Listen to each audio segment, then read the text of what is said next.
Hello बच्चों, मेरा नाम भावना है और आज मैं आपको हिंदी व्याकरण 4th क्लास का फर्स्ट चैप्टर भाषा, लिपि तथा व्याकरण समझाने जा रही हूँ। तो सबसे पहले आप अपनी बुक में देखिए, एक चित्र बना हुआ है जिसमें रूहान फ़ोन पर अपनी नानी से बातचीत कर रहा है। उसकी छुट्टियाँ हो गई हैं, अब वो अपनी नानी के घर जाना चाहता है। यही चिंटू और उसकी नानी माँ बोलकर अपनी बात एक दूसरे को समझा रहे हैं। हम बातचीत करके अपने विचार दूसरों तक पहुंचाते हैं तथा उनकी बात को सुनकर समझते भी हैं। जिस साधन से हम अपने विचारों को बोलकर या लिखकर प्रकट करते हैं उसको हम भाषा कहते हैं। अब हम जानेंगे कि भाषा के कितने रूप होते हैं। भाषा के 2 रूप होते हैं, एक होता है लिखित और दूसरा होता है मौखिक।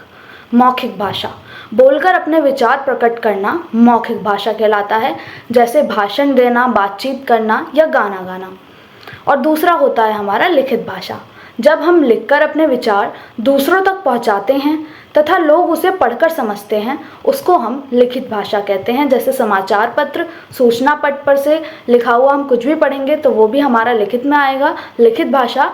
और तीसरा होता है हमारा, जैसे हम पुस्तक में से कुछ पढ़ रहे हैं तो वो होता है हमारा लिखित भाषा। अब संकेतों द्वारा समझाई गई बात तथा पक्षी और पशुओं की आवाज़ों को व्याकरण की भाषा नहीं माना जाता। वैसे तो संसार में अनेक भाषाएं बोली जाती हैं, प्रत्येक देश की अलग अलग भाषाएं भी होती हैं। और आप अपने बुक में देखिए, एक साइड लिखा है देश और दूसरी साइड लिखा है उनकी भाषा। तो भारत की भाषा है हिंदी, अमेरिका की है अंग्रेज़ी, जापान की है जापानी, रूस की है रूसी। हमारे देश में हिंदी के अतिरिक्त अन्य भाषाएं भी बोली जाती हैं और कुछ राज्यों की प्रमुख भाषाएं भी होती हैं। राज्य और भाषाएं: असम की असमिया, उड़ीसा की उड़िया, गोवा की कोंकणी, केरल की मलयालम। भारत के संविधान में 22 भारतीय भाषाओं को मान्यता प्रदान की गई है।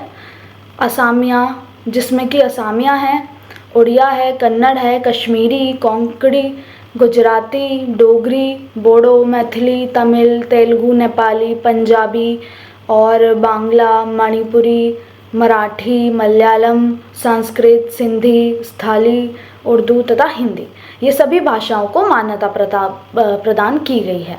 बच्चा अपने माता पिता से जो भाषा बोलना सीखता है वो उसकी मातृभाषा होती है।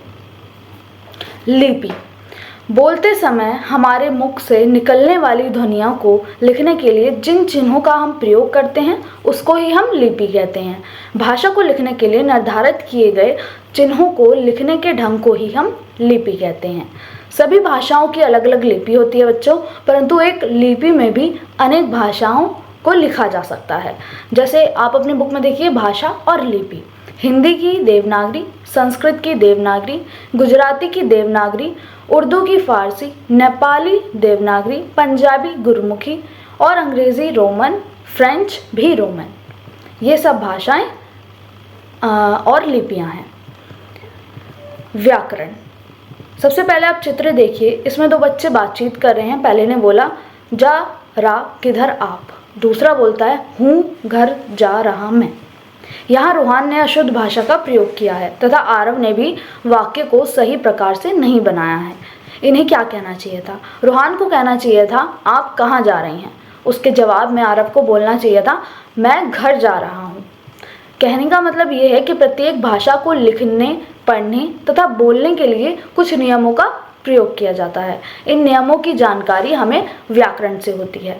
व्याकरण वो शास्त्र है जिसके द्वारा हम भाषा को शुद्ध रूप से पढ़ना, लिखना तथा बोलना सीखें। हिंदी को हमारे देश की राजभाषा का दर्जा दिया गया है और प्रत्येक वर्ष 14 सितंबर को हम हिंदी दिवस मनाते। तो ये था बच्चों हमारा हिंदी व्याकरण 4th क्लास का फर्स्ट चैप्टर भाषा, लिपि तथा व्याकरण। Thank you.